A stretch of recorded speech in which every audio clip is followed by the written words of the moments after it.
Kwa hiyo tumenyosha wote hapa kutii sauti ya nini? Mara ngapi tunatangaza jameni, tutakuwa na mkesha au tutafunga. Roho Mtakatifu anakuja funga kwa sababu anajua faida ya wewe kufunga. Unamnasisha sana yeye kwa ushirika na wewe.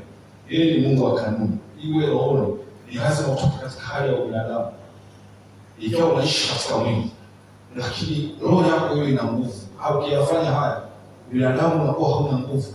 Ikiwa unaishi katika mwili, lakini roho yako inakuwa ina nguvu. Kwa sababu tunawasiliana na Mungu kupitia roho yako. Roho yako ina mfumo fulani ambao unatakiwa uishi ili uweze kuwa sawa sawa na Roho Mtakatifu. Bwana Yesu asifiwe sana. Ule mfumo tusipoishi, mwili ndio unakuwa unachukua nafasi. Roho yako inakuwa haina nguvu, haiwezi kuweza kuenenda au kuongozwa. Kuenenda ni kuongozwa na Roho Mtakatifu. Roho Mtakatifu anakuwa anakosa nguvu kwa sababu nguvu unampa wewe. Bwana Yesu asifiwe kanisa. Matendo 16 mstari wa 7 mpaka wa 10 mtaona hata Paulo alikuwa anataka kwenda kuhubiri. Roho Mungu akamwambia usiende Galatia, mpaka pale alipoongozwa kwenda kuhubiri nchini Makedonia. Kwa sasa kutii sauti ya Roho Mtakatifu ni ya muhimu mno. Bwana Yesu asifiwe sana. Lakini kitu kingine kikubwa kabisa ni kuua tamaa za mwili, kwa kuamua kutii kumtii Roho Mtakatifu. Mtu yoyote anayesema anaenda katika Roho ni lazima matendo ya mwili hawezi kuyaua. Tunayaua kivipi? Tunapoendelea kujisalimisha kutii katika neno la Mungu, kuitii sauti ya Mungu, kuwa watu wa ushirika na watu wengine, kuwa watu wa maombi, kudumu katika maombi, kuwa watu wa mfungo, tunakuwa tunayaua matendo ya mwili, yanakosa nguvu. Kiu ya mwili inakosa nguvu, roho ndio inakuwa ina nguvu. Kila hatua hiyo, kwa maana nyingine, unaongozwa katika. Kwa sasa unaona mambo yalivyo ya mwili, tunataka kujifunza juu ya tabia za Roho Mtakatifu. Mtu gani anaweza kumfahamu ni sifa ya ujazo wa Roho Mtakatifu? Lakini katika kuenenda katika Roho ni maisha yetu ya kila siku. Kila siku tunaenenda. Kila siku tunaenenda. Kila siku neno liko hai. Kila saa, niseme kila saa, kila wakati. Tunapokutana na kitu fulani, ndio tunaamua kumtii kumtii Shetani. Kila tukio au tendo lolote unalokutana nalo, unaamua kumtii Mungu au kumtii Shetani. Kumtii Mungu, kumtii Shetani. Uamuzi wote kwa ufanye, kumtii Mungu, kumtii Shetani. Mawazo yote tunayowaza, unamtii Mungu. Usipige kwa mashaka pia kwa mapembe. Yesu asifiwe sana. Ni pale ambapo sheria ya Mungu iko ndani yetu. Amen. Kuenenda katika Roho. Kuenenda katika Roho. Kuenenda katika. Tumalize sasa hii ya mwisho. Maswali mengi sana.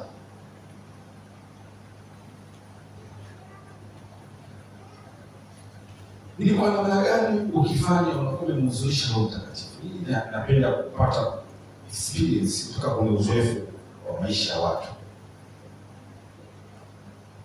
Kumhuzunisha Roho Mtakatifu. Tumesema jamii, tumeisha mkono wote, tunaongozwa na Roho Mtakatifu.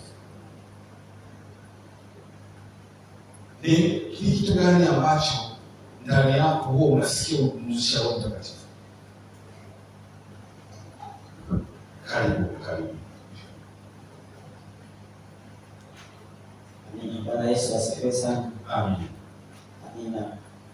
Roho Mtakatifu ana kawaida, kama kuna vitu ambavyo uliahidi kuwa unavifanya, mfano labda kila inapofika saa 1 jioni tunakuwa na maombi.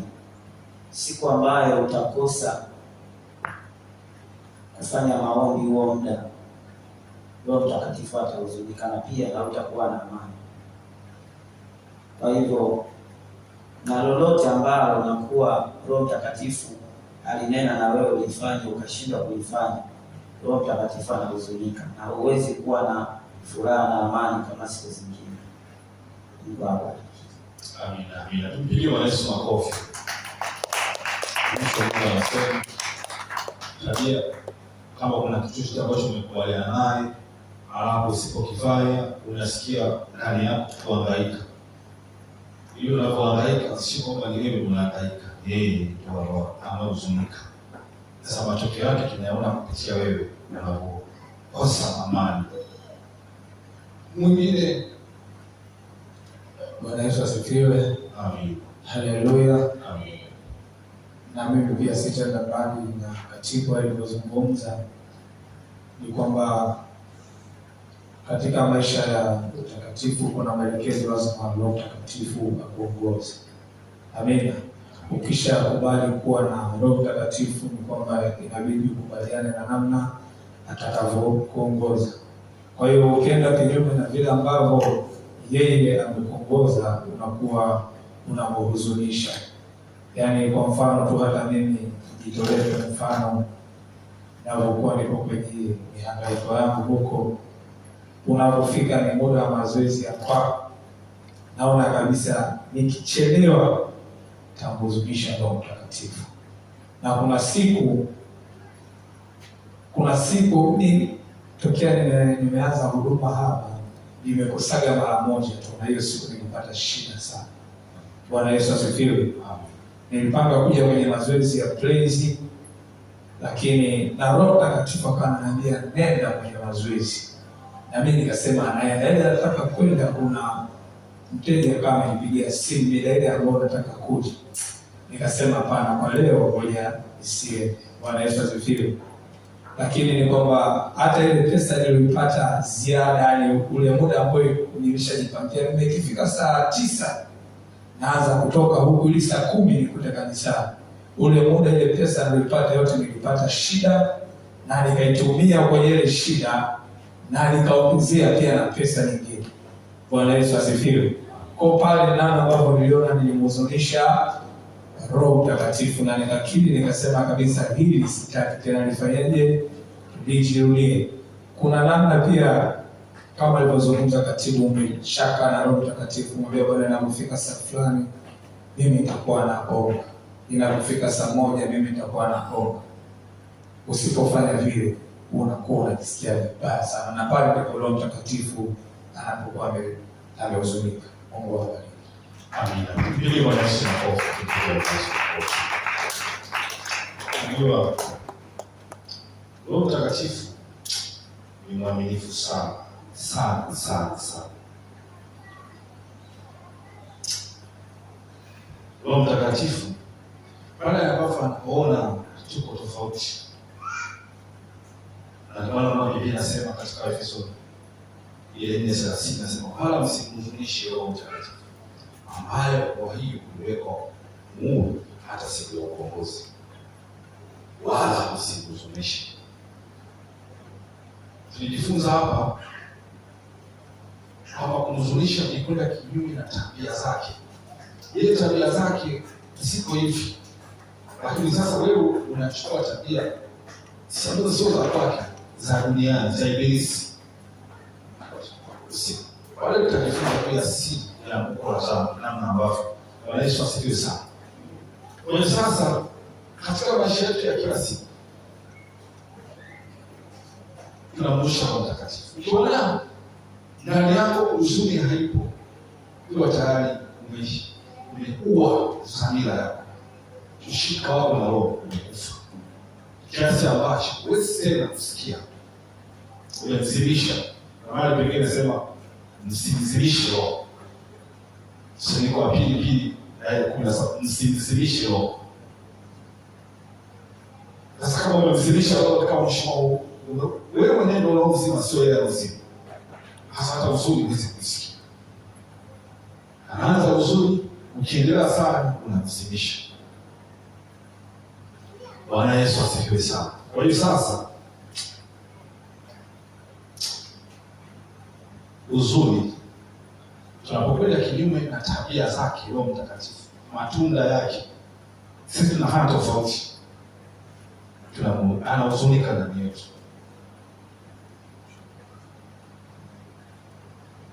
Na utasikia tu ndani yako anachemka, unakosa amani. Kama ulikuwa ni mtu wa maombi sana, unaomba mara kwa mara, alafu ukaanza kupuuza, ulikuwa unaomba, ghafla unaanza kuona spidi yako ya maombi inaanza kupungua, unafanya vitu vingine, ndani yako unasikia kosa amani. Na bahati mbaya sana, ukikosa amani hakuna msaada mwingine mpaka uombe toba.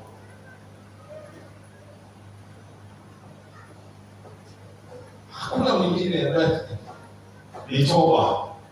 Ukienda kwa toba ukamwambia nimekosea, narudi tena kwako. Ukijihesabia haki, hawezi kurudi. Bwana Yesu asifiwe sana. Utabaki na shida ukakuwa hai, lakini umekufa. Si mbaya jamani, ni mbaya sio?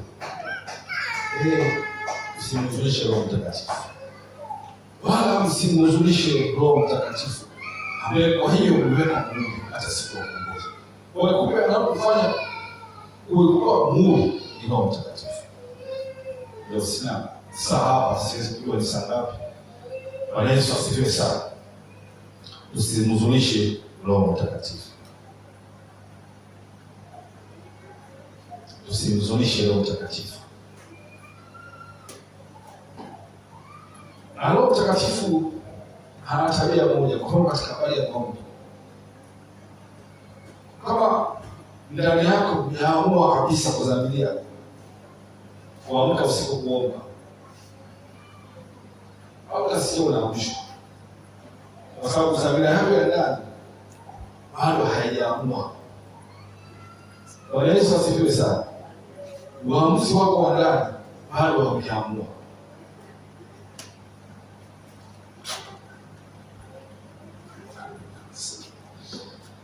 Bwana Yesu asifiwe. Uamuzi wako wa ndani bado haujaamua. Anajua kwa sababu huwezi kumdanganya. Huwezi kumdanganya yeye alikuwa hata kabla misingi ya ulimwengu hajakuwa. Yeye ndio alikuumba wewe. Amen. Wangapi nasema tutamhuzunisha Roho Mtakatifu tena? Wangapi nasema tutamhuzunisha Roho Mtakatifu tena? Basi tuendelee kumuomba Mungu atusaidie. Tuendelee kunyenyekea. Anasema tuwe wazima katika roho. Tusiwe tena kama watoto wachanga wa kupelekwa huku na huku. Tukijua hakika nini inatupasa kufanya.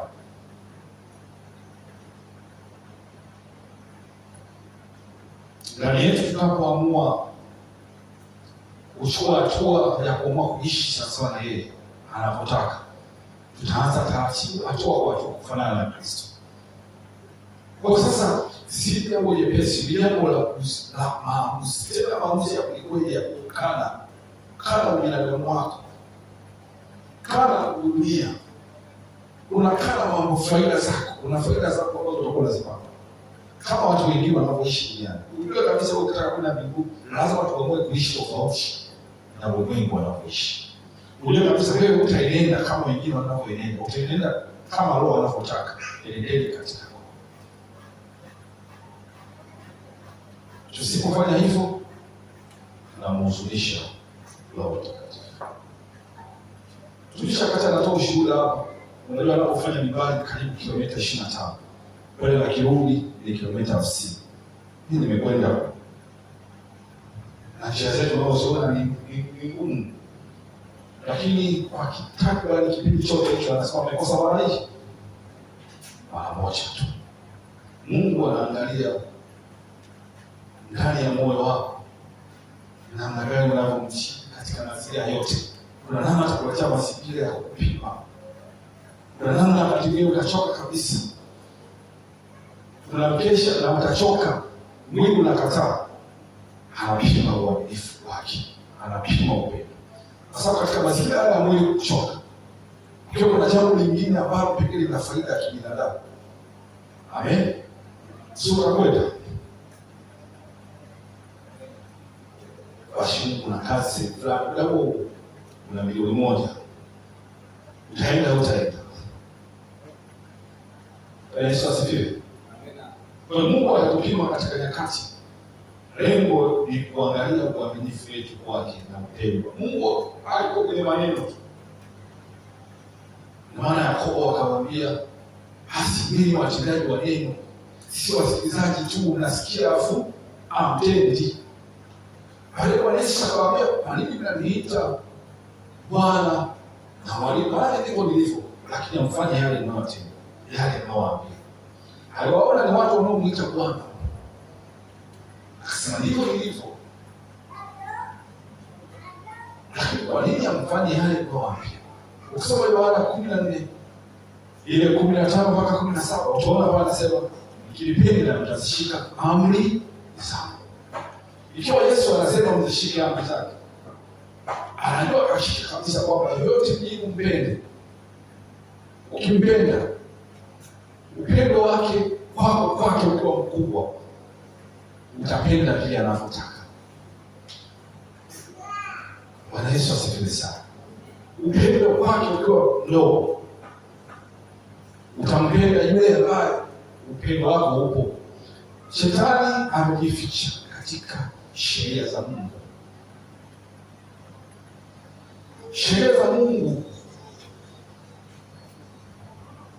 tunapokwenda kinyume na sheria za Mungu, ndiko ambapo sasa tunamkataa Mungu, tunamkubali Shetani bila kujua, aidha kwa kujua au kutokujua. Kuna wale wanaenda kuabudu kabisa Mungu, wanakwenda kule, wanakwenda ibada, lakini pia hata katika fahamu zetu, katika sheria za Mungu, tukienda kinyume mbaya sana. Bwana Yesu asifiwe sana. Bwana Yesu asifiwe sana. Tunafikiri swali lingine la mwisho.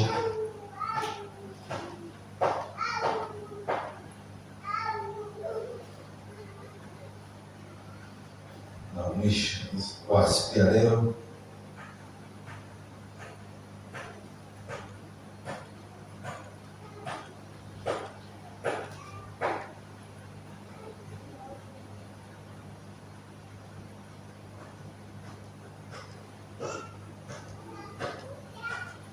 Bwana Yesu asifiwe sana.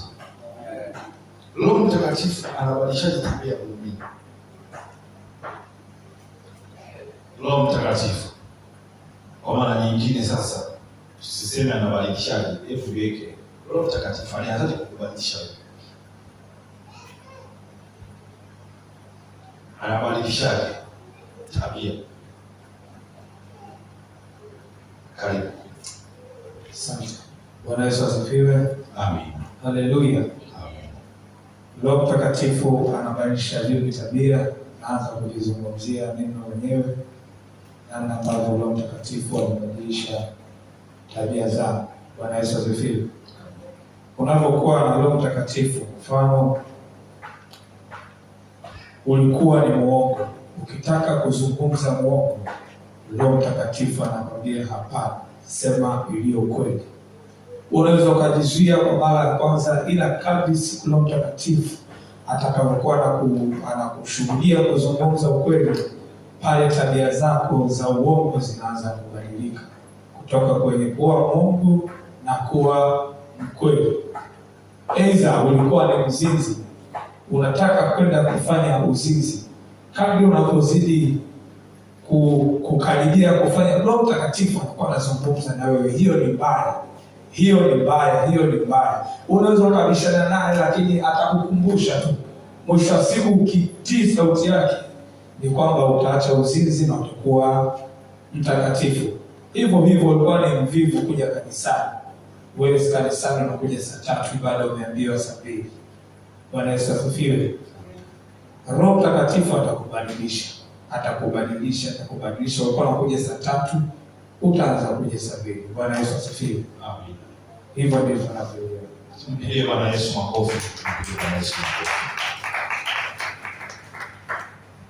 Roho Mtakatifu anabadilisha tabia ya ndani. Tunaanza ndani yetu kadri tunavyonyenyekea. Anatuchukua kuanzia kama mtoto mdogo unavyoona, kuanzia kunyonya, kutambaa, anaanza kujifunza kutembea, anaanza kutufundisha. Maana chini ya dhambi ndani yako unashangaa inaweza kukauka. Unasikia hukumu pindi tena. Bwana Yesu asifiwe. Asili ya dhambi tutajifunza baadaye, inaanza kupotea hatua kwa hatua.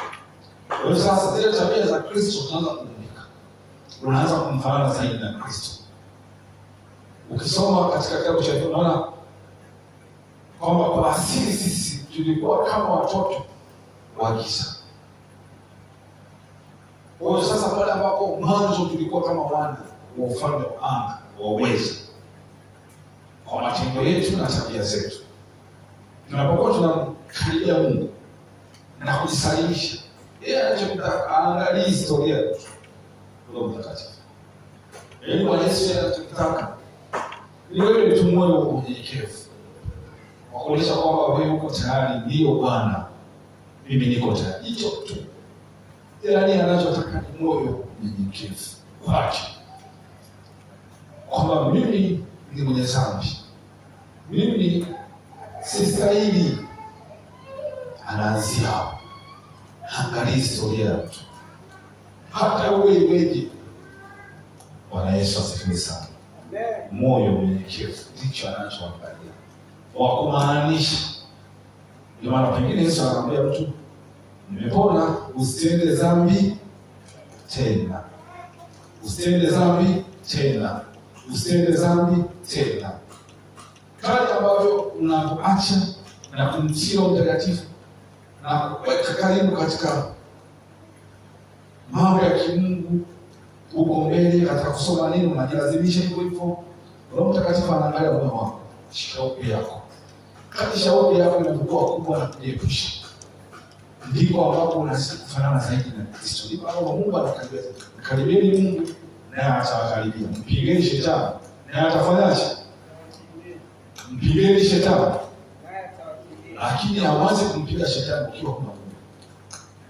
Unaanza kwanza kumkaribia Mungu, ndipo mpige shetani. Bwana Yesu asifiwe sana. Kwa leo naomba tuishie hapo. Bwana Yesu asifiwe. Kwa leo naomba tuishie hapo. Niombe